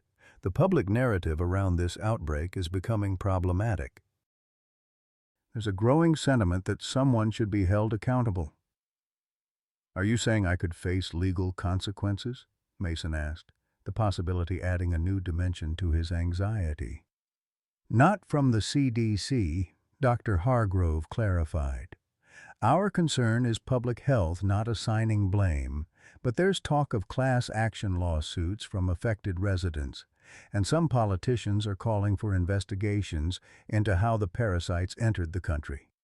Mason felt trapped, the walls of his hospital room suddenly confining. "What should I do?" "You have several options," Dr. Hargrove said. "You can maintain your privacy, which is your right as a patient. You can issue a statement through legal counsel, or you can choose to speak publicly about your experience, which might help shape the narrative." The thought of facing cameras and reporters, of publicly owning his role in the outbreak, was terrifying. Yet allowing others to construct a narrative around him, painting him as negligent or worse, seemed equally unacceptable. "I need time to think," Mason said. Dr. Hargrove nodded. "Of course. But I should warn you that time may not be on our side. The story is evolving rapidly." After she left, Mason sat in troubled silence until Sarah returned with his evening medication. "You look like you're carrying the weight of the world," she observed, checking his IV line. "Just trying to decide if I should face the media circus or hide from it," Mason replied. Sarah considered this as she adjusted his dosage. "When I was in Ecuador studying parasites, there was an outbreak of cutaneous leishmaniasis in a remote village. The locals blamed a young woman who had recently returned from working in the city. They thought she had brought back evil spirits. What happened to her? A doctor from our team explained the actual transmission vector, sandflies that had moved into the area due to nearby deforestation. He helped the villagers understand that blaming the woman was not just unfair but counterproductive to controlling the outbreak." Sarah met his gaze. "Sometimes education is the best response to fear." Her words resonated with Mason. The growing public anxiety wasn't just about him. It was about fear of the unknown, of invisible threats that could burrow beneath the skin. "I'll talk to Dr. Hargrove tomorrow," he decided. "Maybe there's a way to help people understand without making myself a target." That evening, Mason received an unexpected visitor. Jennifer Hayes, the HR director from Tech Vault, had somehow secured permission to see him briefly. "I won't stay long," she said, maintaining a cautious distance from his bed. "But after seeing the news coverage, I wanted to assure you personally that our job offer stands." In fact, our CEO feels that your experience gives you unique insight into the healthcare challenges our software addresses. Her visit was a small ray of hope in an increasingly dark situation. The possibility of financial stability, of meaningful work that might even help prevent similar outbreaks, offered Mason the first glimpse of a future beyond the current crisis. After Jennifer left, Mason drifted into uneasy sleep, only to be awakened hours later by Dr. Winters. "Mason," she said, her voice unusually gentle, "I need you to prepare yourself. It's about Martha." His heart sank. "She's gone?" "No, but she's experienced another cardiac event. We've managed to stabilize her, but her organs are showing signs of stress. We're doing everything we can, but given her age and condition—" Dr. Winters didn't need to finish the sentence. "Can I see her now?" Mason pleaded. "Even just for a moment?" Dr. Winters hesitated, then nodded. Briefly, "I'll have a nurse bring a wheelchair." Minutes later, Mason was being wheeled through the intensive care unit, the IV pole rolling alongside him. The unit was crowded with patients from the outbreak, each in isolation rooms with teams of medical staff moving efficiently between them. Martha's room was at the end of the corridor. Through the glass partition, Mason could see her small form nearly lost among the medical equipment. A ventilator breathed for her, while multiple IV lines delivered medications and fluids. Her skin had a grayish cast, and her normally vibrant presence had diminished to a fragile vulnerability that brought tears to Mason's eyes. A nurse helped position his wheelchair beside her bed and then stepped outside to give him privacy. "Hey, Martha," Mason said softly, taking her limp hand in his. "It's me. They finally let me come see you." Martha's eyes remained closed, her only movement the mechanically assisted rise and fall of her chest. "I need you to keep fighting," Mason continued, his voice breaking. "Remember what you told me about Harold? How he said the true measure of a person is how they handle things when life gets ugly? Well, you're the strongest person I know, and I need you to show me how it's done." A slight pressure against his fingers, so faint he might have imagined it, was Martha's only response. But it was enough to shatter the last of Mason's composure. Tears flowed freely as he held her hand, apologizing over and over for bringing this suffering into her life. When the nurse returned to take him back to his room, Mason felt hollowed out, as if he'd left part of himself in that sterile ICU cubicle. The next morning brought an unexpected visitor, Dr. Richard Lawson, looking more haunted than ever. He entered Mason's room without his usual clinical detachment, pulling a chair close to the bed. "I need to tell you something," he began, his voice heavy with what Mason now recognized as guilt. "Something I should have disclosed when we first met." "You knew my father," Mason said. "You already told me that." "Yes, but there's more." Dr. Lawson removed his glasses, rubbing the bridge of his nose. "The scarf I sent to your mother. I knew it came from a region with endemic parasitic flies. I should have had it properly treated before shipping it." Mason stared at him, the implications slowly crystallizing. "You knew it might be contaminated?" "Not specifically, no," Dr. Lawson clarified hastily. "But I've spent my career studying these parasites. I know the protocols for bringing textiles from endemic regions into the United States. In my haste to fulfill Elizabeth's request, I was careless." The admission hung in the air between them. All this time Mason had been blaming himself for bringing the scarf into his home, when the true negligence lay with the very expert who should have known better. "Why are you telling me this now?" Mason asked, his voice tight with suppressed emotion. Dr. Lawson looked down at his hands. "Because the media is closing in. There will be investigations into how this outbreak began. And because—" He hesitated, then continued with evident difficulty, "because Martha Wilson reminds me so much of your mother." the same strength, the same concern for others above herself. I can't bear the thought of her dying because of my carelessness. Does the CDC know Dr. Hargrove? I've just come from meeting with her team. I've made a full statement accepting responsibility for failing to follow proper protocols. Dr. Lawson's voice was resigned. There will be professional consequences, possibly legal ones, but that's as it should be. Mason struggled to process this revelation. The man sitting before him, the distinguished scientist who had known both his parents, who had been trying to help him, was actually responsible for the nightmare that had engulfed not just Mason, but an entire community.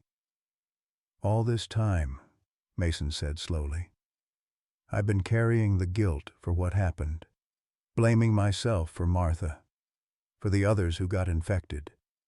And you knew.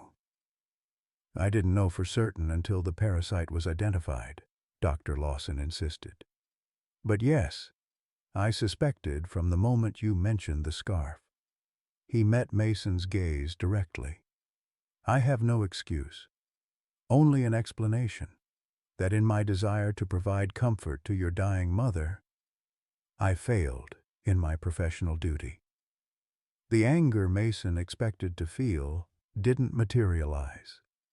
Instead, he experienced a complex mixture of relief and sadness. Relief that the burden of responsibility wasn't entirely his to bear, and sadness for the tragic chain of events that connected his family to this man across decades and continents. What happens now? Mason asked. The CDC will release a statement later today identifying the source of the outbreak without naming you specifically. I've requested that they emphasize my role in failing to ensure the scarf was properly treated. Dr. Lawson stood, looking suddenly older. I wanted you to hear it from me first. After he left, Mason sat in stunned silence, recalibrating his understanding of the situation yet again. The narrative he'd constructed of his unwitting role in bringing disaster to his community now had to accommodate this new information. Dr. Lawson, the expert who should have protected them all, had made a fatal error out of sentimentality for Mason's dying mother. Sarah arrived an hour later, clearly having heard the news. Dr. Lawson just submitted his resignation from the university, she said without preamble. He's giving a statement to the CDC this afternoon. Did you know? Mason asked. About his responsibility for the scarf. Sarah shook her head. Not until this morning. He called an emergency meeting of the research team to explain everything before he went to the CDC. Her expression was troubled. He's built his entire career studying these parasites, Mason. For him to make such a basic error? He said he was trying to fulfill my mother's last request quickly, Mason said, still processing the implications. A moment of human weakness from someone who should have known better. It doesn't change what you've been through, Sarah pointed out, or Martha's condition. No, but it changes how I see my place in all this. Mason gestured toward the window, where media vans still clustered in the parking lot. I've been torturing myself with guilt, thinking I was responsible for every person suffering in this hospital. Before Sarah could respond, Dr. Hargrove arrived with several CDC officials. Her expression was grave but determined.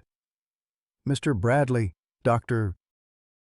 Lawson has provided us with a complete statement regarding his failure to properly treat the textile item from Brazil, she began formally. The CDC will be issuing a public statement within the hour, explaining the source of the outbreak. Will you name me? Mason asked. No, your privacy as a patient is protected. We'll refer only to the recipient of a contaminated textile item.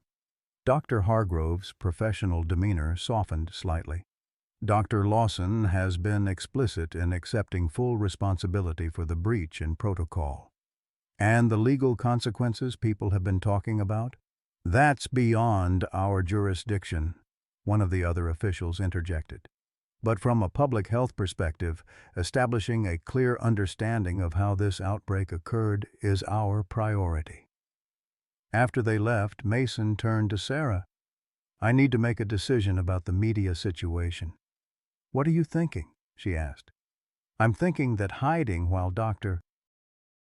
Lawson faces this alone isn't right. He made a terrible mistake, but he's not the only one suffering because of it. Mason looked out at the news vans. Those people deserve to understand what happened, not just the scientific explanation, but the human story behind it. Sarah studied him thoughtfully. A public statement is risky. Once your identity is known, you can't take that back. I know. But maybe it's time to stop hiding from this. Mason thought of his mother, who had hidden the truth about his father's death for years, carrying that burden alone. Sometimes secrets cause more harm than the truth. By evening, the CDC's statement had been released, confirming that the outbreak stemmed from a textile item improperly imported from Brazil. Dr. Richard Lawson was named as the individual responsible for the protocol breach, his distinguished career now overshadowed by this catastrophic error. The media coverage shifted rapidly, focusing on Dr. Lawson's background and the irony of a parasitologist causing a parasitic outbreak. Reporters dug into his connection to Elizabeth Bradley, uncovering her work as a pioneering researcher and the tragic death of her husband in the Amazon basin decades earlier. The story was evolving, pieces falling into place without Mason's direct involvement. Yet he felt a growing certainty that his voice needed to be part of the narrative, not to assign or accept blame, but to help others understand the human complexity behind the clinical statistics. That night, Mason made two important calls. The first was to Tech Vault, accepting their job offer with profound gratitude. The second was to a respected medical journalist who had been covering the outbreak with unusual restraint and accuracy. "My name is Mason Bradley," he said when she answered. "I think it's time for me to tell my side of the story." 6 months later, Mason stood on Martha's front porch, watching as she carefully pruned her spring roses. Her movements were slower than before the outbreak, her once nimble fingers occasionally fumbling with the gardening shears, but her determined expression remained unchanged. The unseasonably warm May sunshine highlighted the new silvery strands in her hair, a physical reminder of how close they had come to losing her. "You're hovering again," Martha called without looking up. "I'm not going to keel over dead among my Mr. Lincolns." Mason smiled, stepping down to join her by the rose bushes. "Just admiring your handiwork. The garden looks beautiful this year. Should do with all the fancy fertilizer your doctor friend recommended." Martha straightened carefully, one hand pressing against her lower back. "Sarah coming for dinner tonight?" 6 o'clock, Mason confirmed. "She's bringing that sourdough bread you like from Pearl Bakery." Martha nodded approvingly. "Good girl. She's a keeper, that one." The casual domestic exchange felt miraculous after the nightmare they had endured. Martha's recovery had defied medical expectations. 3 weeks in intensive care, followed by 2 months of rehabilitation. The parasitic infection had weakened her heart, requiring ongoing medication, but her stubborn resilience had ultimately prevailed. Mason glanced at his watch, his grandfather's timepiece, now a conscious connection to the family legacy he had only recently come to understand. "I should head over to check on the house. The contractors are finishing the kitchen today." "Tell them not to scrimp on the backsplash," Martha instructed. "Those discount tiles they showed you last week looked cheap as dirt." "Yes, ma'am," Mason replied with mock seriousness, earning a swat from Martha's gardening glove. The walk to his mother's house, now truly his home again, took less than a minute. The Craftsman bungalow had undergone a complete renovation after the parasite outbreak, with walls stripped to the studs and all soft furnishings replaced. The insurance claim had been complicated, but TechVault's legal team had provided unexpected support, helping navigate the bureaucratic maze. The construction foreman greeted Mason at the door. "Perfect timing, Mr. Bradley. We just installed the last of the kitchen cabinets. Want to take a look?" The kitchen gleamed with new appliances and quartz countertops, a modern transformation of the space where his mother had taught him to bake chocolate chip cookies. Yet Mason had insisted on preserving certain elements: the original hardwood floors, carefully treated and refinished, and the built-in breakfast nook where he'd done homework while his mother graded papers. "It looks perfect," Mason told the foreman. "My mother would have loved it." After approving the final details and signing the completion documents, Mason wandered through the renovated house. His mother's bedroom, once sealed off in grief, had been transformed into a home office where he now worked remotely for Tech Vault 3 days a week. Her medical textbooks lined the built-in shelves, no longer hidden away but proudly displayed alongside framed photos of their family. In the living room, Mason paused before a new addition: a shadow box containing carefully preserved fragments of the blue-green silk scarf that had changed so many lives. Beside it hung a framed article from the New England Journal of Medicine, documenting the Dermatobia elizabethae outbreak in Portland, with Elizabeth Bradley's pioneering parasitology research prominently cited. Mason's phone chimed with a calendar reminder: Medical School Admissions Committee, 3:00 p.m. He had just enough time to shower and change before the video interview. Upstairs in his childhood bedroom, now updated but still fundamentally the same space, Mason prepared for the interview that might open a door he had abandoned years ago.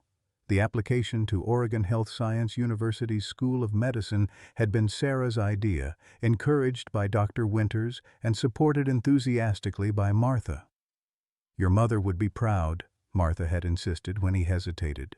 "She wanted to protect you from danger, not from your calling." At his desk, Mason adjusted the webcam and straightened his tie. The admission committee appeared on screen precisely at 3:00. 5 physicians and researchers who would evaluate his unusual application. "Mr. Bradley," began the committee chair, "your academic credentials from a decade ago are impressive, but it's your recent experience that makes your application unique. Could you elaborate on how the parasitic outbreak influenced your decision to pursue medicine now?" Mason had prepared for this question, yet the answer still came from a place of raw truth. "When I was younger, I wanted to become a doctor because of my mother's influence. Now I want to become a doctor because I've experienced firsthand what it means to be a patient facing the unknown, and what it means to have skilled, compassionate medical professionals make the difference between life and death." He spoke about Martha's recovery, about the dozens of Portland residents who had battled the parasitic infection, about the public health response that had ultimately contained the outbreak. He didn't shy away from the complicated ethical dimensions: Dr. Lawson's role, his own decision to speak publicly, the lessons learned about transparency in crisis. "Medicine isn't just about understanding disease," Mason concluded. "It's about understanding the human stories behind each diagnosis. And my experience has taught me that science and compassion must work together, especially when facing emerging threats." The committee asked thoughtful follow-up questions for another 30 minutes. When the interview concluded, Mason felt a sense of peace regardless of the outcome. The path forward might include medical school or might continue with his work at Tech Vault, developing healthcare software that could help identify and track outbreaks before they spread. Either way, he was finally fulfilling his promise to his mother, living a full life, not just existing. Sarah arrived at 6:00 as promised, her copper hair pulled back in a loose braid, a bakery bag in one hand and a bottle of wine in the other. Her greeting kiss was no longer the cautious gesture of new romance, but the comfortable affection of a relationship built on shared experience. "How did the interview go?" she asked as they walked to Martha's house. "Better than I expected," Mason admitted. "They seemed genuinely interested in how the outbreak shaped my perspective on medicine." "Of course they were.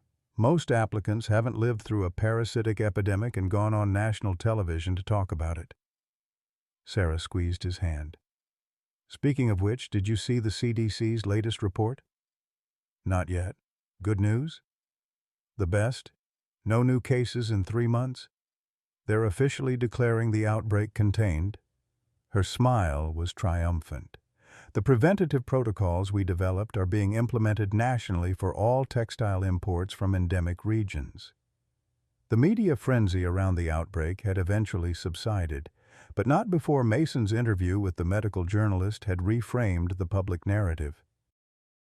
Instead of seeking a scapegoat, the coverage had shifted to the human story. A son receiving his mother's final gift, unaware of the danger it carried. A distinguished scientist making a fatal error out of sentimentality. A community coming together to fight an invisible threat. Dr. Richard Lawson had faced professional sanctions and resigned from the university, but had found unexpected purpose in developing the preventative protocols that would help ensure no similar outbreak occurred. His expertise, born from decades of research, was proving invaluable in creating new safety guidelines for global shipping and tourism. Martha welcomed them with her customary warmth, the aroma of pot roast filling her small house. Her dining table was set with her best china, a special occasion setting that prompted Mason to raise a questioning eyebrow. "Don't give me that look," Martha said, taking the wine from Sarah. "I don't need an excuse to use the good dishes." But after they were seated and Martha had said grace, she reached beneath her napkin and produced a small envelope, which she slid across the table to Mason. "This came for you today," she said, her expression unreadable. "Special delivery."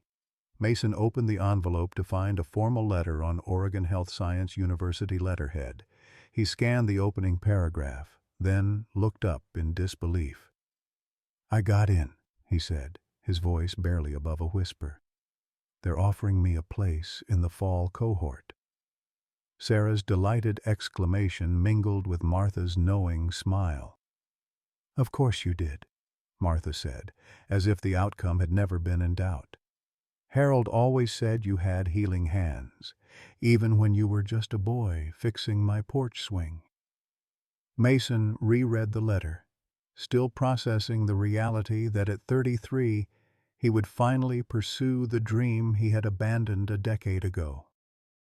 The path ahead would be challenging, balancing part-time work at Tech Vault with the demands of medical school. But for the first time in years, the future felt expansive with possibility rather than constrained by grief and obligation. "A toast," Sarah proposed, raising her wine glass, "to new beginnings." "And to those who got us here," Mason added, thinking of his mother, his newly discovered father, and the complex legacy that had shaped his life in ways he was only beginning to understand. After dinner, while Sarah helped Martha with the dishes, Mason stepped onto the front porch. The spring evening was perfect. Warm air scented with roses, the western sky painted in hues of orange and pink. Across the street, a young family played in their yard, their laughter carrying on the gentle breeze. Mason thought about the scars that remained, the faint marks on his skin where the parasites had been extracted, the deeper emotional wounds that were still healing, the community that had been forever changed by what they had endured together. But he also thought about what had been gained, his understanding of his parents and their work, his relationship with Sarah, born in crisis but growing in calmer waters, his deeper appreciation for Martha and the family they had formed through choice rather than blood. Most importantly, he had gained clarity about his own path forward, not despite the tragedy, but because of it. The parasites that had nearly destroyed his life had ultimately revealed his purpose. From the doorway, Martha observed him quietly. "You've got that look your mother used to get," she said, "like you're solving all the world's problems in your head." Mason smiled, just thinking about how strange life is. If none of this had happened, the outbreak, everything, I'd still be writing code in my cubicle, paying off debt, just existing. "The Lord works in mysterious ways," Martha said, joining him at the porch railing. though I could have done without those bugs eating me from the inside out. Her matter-of-fact gallows humor startled a laugh from Mason. Martha's ability to acknowledge the horror they had survived while refusing to be defined by it remained one of her greatest gifts to him. Sarah joined them, slipping her arm through Mason's. "Ready for the next chapter?" she asked. Mason looked between these two women who had become his anchors, Martha with her weathered wisdom, and Sarah with her compassionate intelligence. Beyond them, he could almost sense his parents' presence, not as ghosts, but as the foundation upon which he now built his life. "More than ready," he answered. Later that night, after saying goodbye to Martha and walking Sarah to her car, Mason stood in his newly renovated living room. The house that had once felt haunted by his mother's absence now seemed filled with her presence in a healthier way, not as a shrine to grief, but as a home where her legacy could continue through him. On the mantel sat his grandfather's medical bag, recently discovered in the attic during renovations. Beside it stood a framed photo of his parents in Brazil, young and smiling in the jungle sunshine, unaware of the tragedy that awaited them. And next to that, a new addition, a photo of Mason, Sarah, and Martha taken at the hospital the day Martha was discharged, all three faces tired but triumphant. Mason picked up the medical school acceptance letter, reading it one more time before placing it beside the photos. The circle felt complete somehow. The son of two scientists who had studied disease would now train to heal those afflicted by it. The parasites that had claimed his father and nearly taken Mason himself would indirectly contribute to saving others through the research and protocols developed in response to the outbreak. As he prepared for bed in his childhood room, Mason glanced at his mother's watch on the nightstand. "I'm keeping my promise, Mom," he whispered. "I'm really living now." Outside his window, Portland continued its nighttime rhythm, the city forever changed by the invisible invaders that had briefly called it home. In hospitals across town, the last patients from the outbreak were recovering. In laboratories, researchers studied the preserved specimens of Dermatobia elizabethae, seeking to understand its unique properties. In neighborhoods once cordoned off with CDC tape, life had returned to normal, forever altered but stubbornly resilient.